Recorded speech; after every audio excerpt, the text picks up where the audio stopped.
Assalamualaikum warahmatullahi wabarakatuh. Selamat datang kembali pemirsa di channel yang paling bermanfaat di atas muka bumi ini. Ada sebuah interupsi ya yang kemudian ketika sidang paripurna untuk mengesahkan Panglima TNI Andika Perkasa ya, ada interupsi pas sudah mau ditutup itu interupsi.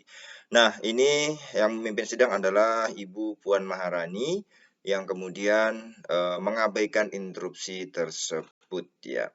Ketua DPR Puan Maharani mengabaikan interupsi dari salah satu anggota dewan dalam rapat paripurna DPR ke-9 tahun sidang 2021-2022 yang mengagendakan pengesahan Andika Perkasa sebagai Panglima TNI ya.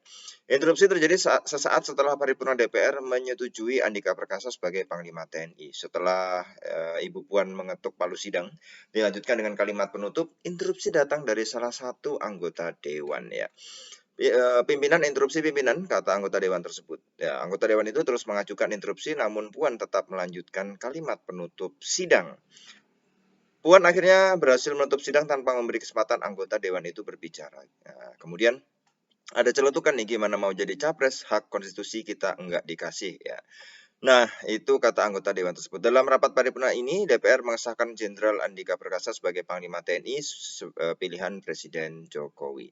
Andika menggantikan Panglima TNI sebelumnya, Marsikal Hadi Cahyanto. Nah, para pemirsa, ini kemudian ditanggapi oleh Utut, ya, anggota Komisi 1 DPR RI Utut Adianto, menyesalkan ada salah satu anggota DPR yang memaksa interupsi saat sidang paripurna pengesahan Jenderal Andika Perkasa sebagai Panglima TNI. Menurut Utut, seharusnya anggota tersebut memahami bahwa sidang paripurna tadi merupakan agenda tunggal mengenai pengesahan Andika sebagai Panglima TNI. Yang memimpin sidang itu berhak interupsi diterima atau tidak.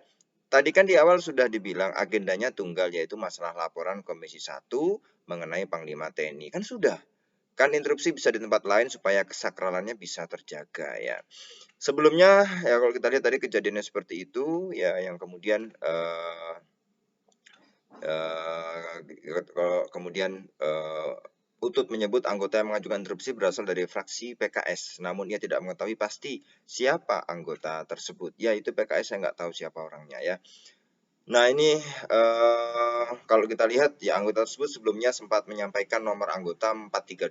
Ditelusuri di halaman resmi DPR, anggota DPR dengan nomor anggota 432 adalah Fahmi Alaidrus dari fraksi PKS dan saat ini duduk di Komisi 10.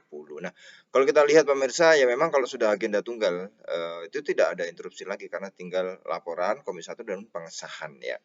Nah, ini karena juga sudah ditutup ya, karena sudah ditutup tidak ada interupsi. Jadi sebenarnya kalau kita lihat ya, ini memang betul dikatakan oleh Utut Adianto tadi bahwa tidak ada, itu berhak, pimpinan sidang berhak untuk kemudian menerima interupsi atau tidak. Nah, kemudian ini adalah dalam rangka untuk menjaga kesakralan ya, kesakralan sidang.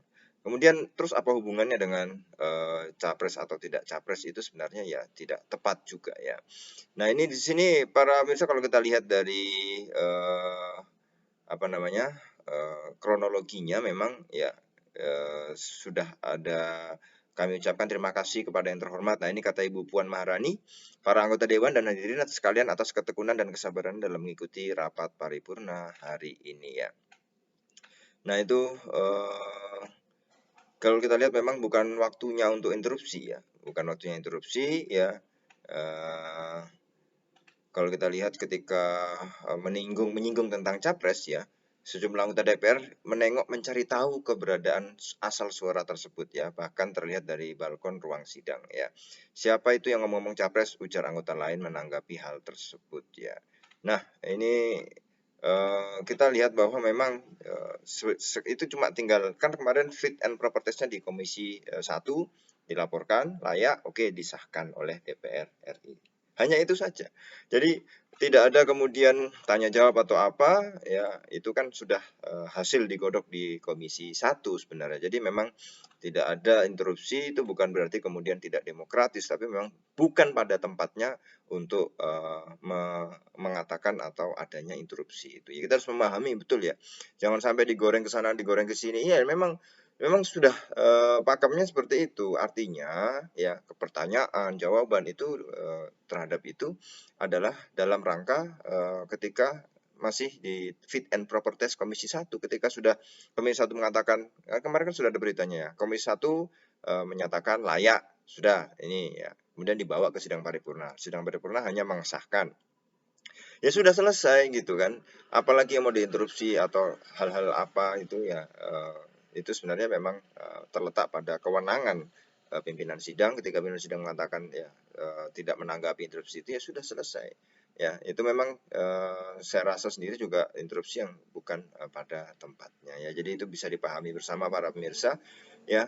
Eh, ini adalah sesuatu ya, kita berbicara tentang bagaimana konsepnya, bagaimana apakah acaranya agenda tunggal ya hanya pengesahan saja ya sudah ya. Karena ibaratnya kalau kemudian itu dibuka ya silahkan berbicara, tapi kalau kemudian memang tidak ada tanya jawab, tidak ada interupsi, kenapa harus interupsi, kan bisa di tempat lain yang dikatakan oleh Utut Adianto tadi ya. Itu para pemirsa ya, jadi supaya dipahami betul bagaimana kondisi saat itu. Terima kasih para pemirsa, kita akan ketemu lagi di video selanjutnya. Wassalamualaikum warahmatullahi wabarakatuh.